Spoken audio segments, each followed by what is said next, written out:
Hello, all you beautiful gluten-free people out there. Today I am going to tackle the top 5 tips that will make packing gluten-free lunches an absolute breeze. So stay tuned.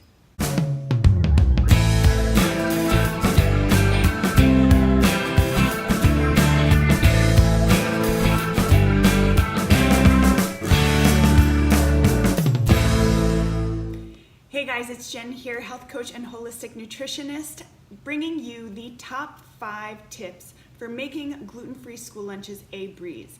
I don't know if you are anything like me, but let me tell you, after my daughter's diagnosis 6 years ago, I was a wreck when it came to packing lunches.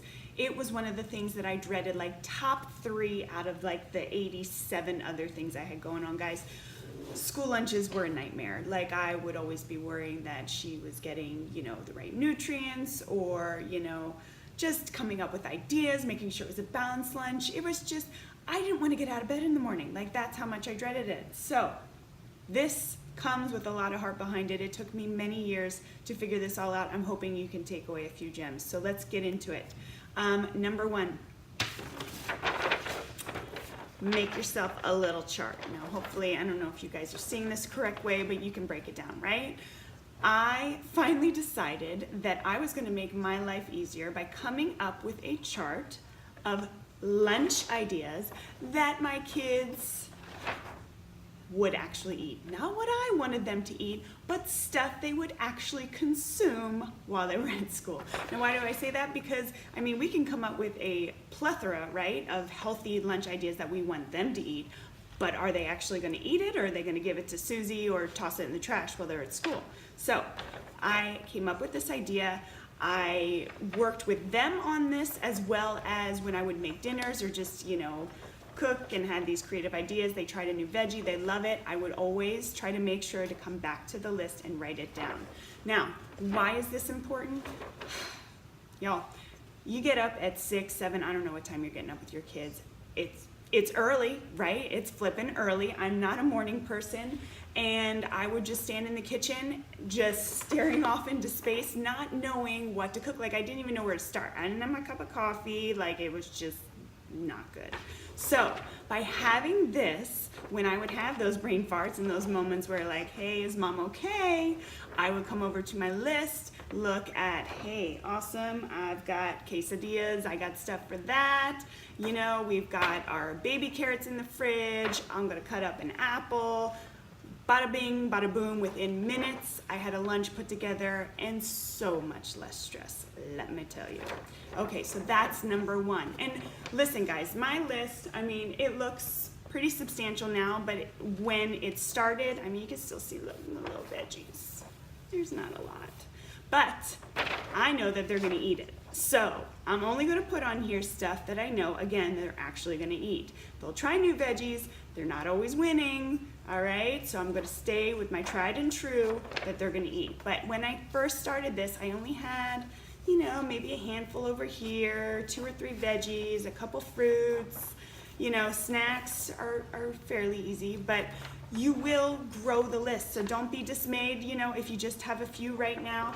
Put it down on a piece of paper, stick it on your fridge. As you have big hits at home, you try something, they love it, make sure to write it down.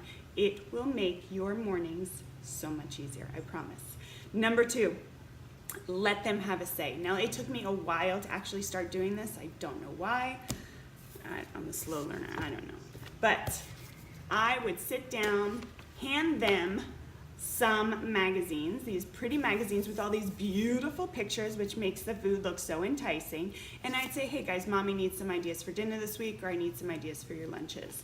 They'd sit down okay, I'm in charge. I get to choose what I eat, right? Like, you're giving them power. And they would come up with sometimes too many ideas, so I'd narrow it down to the ones that I thought were quickest, easiest, and that I thought they would actually like. So again, giving them some control. If you don't have magazines at home, that's cool.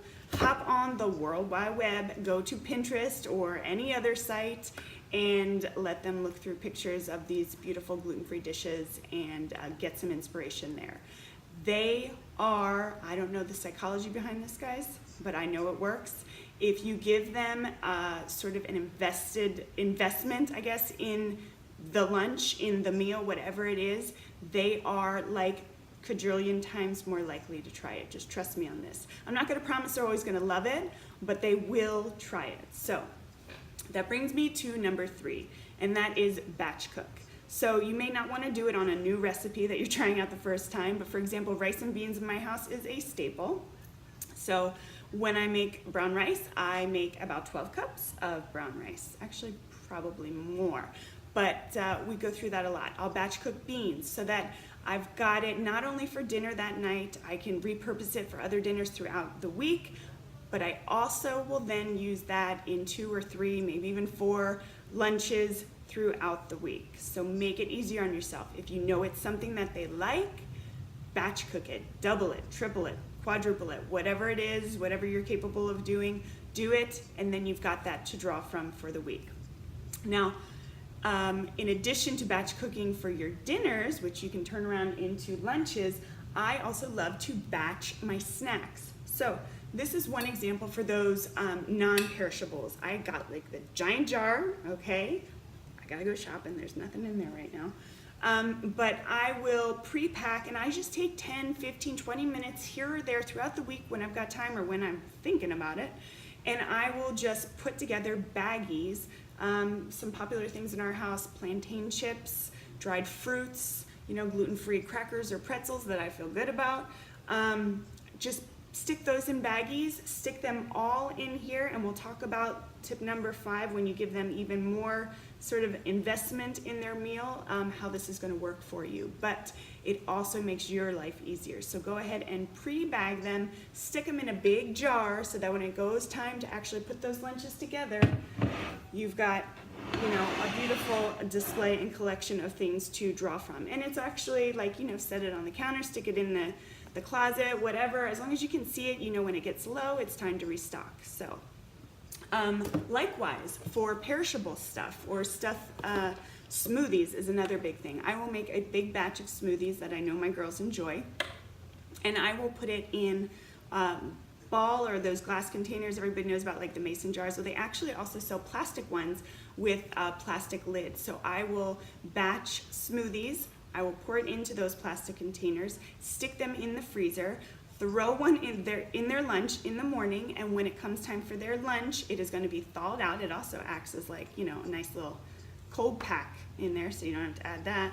And yeah, by lunchtime it's thawed out, it's ready to go. You can feel so good knowing that they've got this, nutritious drink, and yeah, it's a win-win. So that's another great way to go. And also for perishables in the fridge, if you want to batch, again, you got 10, 15 minutes, or maybe you're packing lunches the night before and you're feeling a little inspired, take these moments, guys. It will de-stress your life, I promise you. Go ahead and put those baby carrots into individual baggies or plastic containers if you want to keep your carbon footprint low.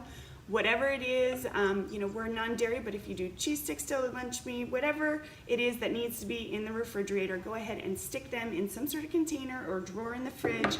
Make your life easier. Just pull it out, grab a few things, good to go.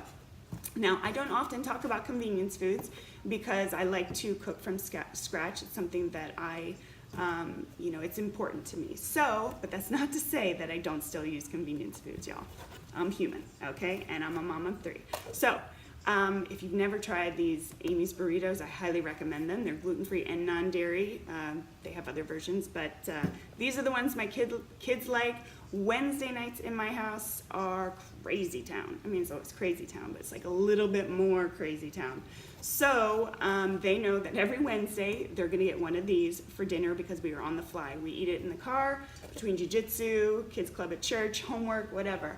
But my point was, you can even use, if you want to be super frugal, use a container like this, keep it in your freezer. This is what I usually put my smoothie packs in. So it's just really easy to pull out, grab what you gotta grab. All right, so that covers batch cooking. Number 4 we kind of already touched on, and that was as a result of the batch cooking is using dinner leftovers. I would say at least 3 times, maybe more out of the week, my kids will have whatever we had for dinner the night before in their lunchbox. And you know, I've got the whole chart thing, it's pretty dialed in now. I have been doing it for a few years that way. But it's just nice to know that whatever you had for dinner, there's no more prep you have to do in the morning, but here's the tricky part, and this is what you need to force yourself to do, because it's very easy just to, like, you know, we're robotic sometimes, we just pack everything up, put it in the fridge. Before you do that, make a point to grab their little containers, whatever you use for their school lunches, and portion it off for their lunches. Now, I usually like to give my kids hot lunch, so I'll just portion it in a glass container. I'll warm it up in the morning, however I want to warm it, and then I'll stick it in their thermos. But again, going to bed knowing that you've already got that set up, I mean, I can't even tell you guys. It just makes life easier. I want you to try it. Try one or two of these. If it just seems a little overwhelming, let me know in the comments. I'd love to hear how this is working for you. And then last but not least, and I said I'd touch on this later, put them in charge. Okay, again, it's giving them that investment in the meal. So what do I mean? Well, now you've got, you know, Exhibit A, a list of things they can draw from. You've hopefully by now have set aside some snacks, both perishable and non-perishable, in the fridge. So it's not like you're giving them carte blanche. I mean, let's be honest. You give your kid free reign to pack their lunch, you're going to end up with like 5 Krispy Kremes and a chocolate milk, right? I mean, we don't keep that in the house, but if we did, that's what they would pack. So now that you've got sort of this umbrella of ideas and things that kind of you know will, you can feel good about your kids packing, give them some free reign. Let them know they have to choose one from here and one from here, and you know, one from the main course idea list, and then let them pack it. Or you know, if they're of age enough that they can do that, or at least if they're a little younger, they can't quite pack their lunch yet, let them choose. Okay, well, this is our list. What do you want for lunch tomorrow? You know, if it's easy enough, well, hopefully it's going to be easy enough after all this, right, guys? So there you go. I hope that these 5 tips were helpful. Again, just to quickly go over them, the first one is to make a chart. Make a chart, have them write down the things that they love. You keep adding to that list. Again, it will make mornings a breeze when you have not prepped the night before. 2, let them have a say, give them magazines, go online, let them pick the beautiful pictures that they want to try, let them try it. If it's a hit, great. If not, move on to the next one. Number 3 is batch prepping or cooking. So whether that's a dinner or whether that's snacks, whenever you have a few extra minutes, make sure to help yourself by just putting a few things in baggies or in plastic containers for the upcoming week. 4, use dinner leftovers. It's an easy one, guys. Just make sure you're making enough so that you have some for lunches for the rest of the week. And number 5, last but not least, put them in charge. You've got all these great tools now of ideas and things set aside. All they got to do is grab things and throw it in their lunchbox. It's going to make you feel more sane, and they are going to be excited that they have a part in it. So, hey guys, if you're not already, I'm going to leave the link to my private Facebook group. I would love to have you in there if you are struggling with celiac, you are newly diagnosed, or you are just you know, sensitive in some way that you can't have it and it is just all too overwhelming, and you are looking for healthy options. You want to get in that group.